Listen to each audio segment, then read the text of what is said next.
chef de l'EGS pour les gourmands au Mali et pour l'Undala au nord du Burkina Faso, Oumoya Ould al-Bakay est selon Barkhane responsable d'un grand nombre d'exactions et d'actions de représailles menées par l'EGS contre les populations maliennes et burkinabées.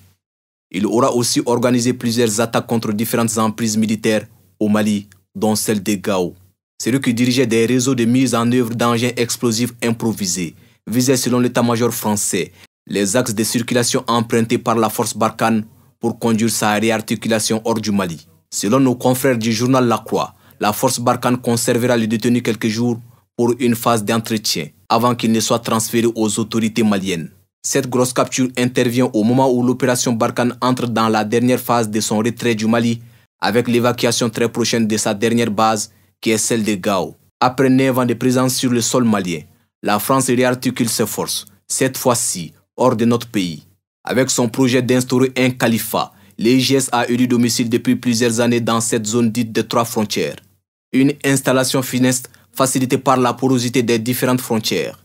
Ainsi, les efforts seront, selon la partie française, recentrés sur les 2 autres pays qui forment avec le Mali la zone dite des 3 frontières.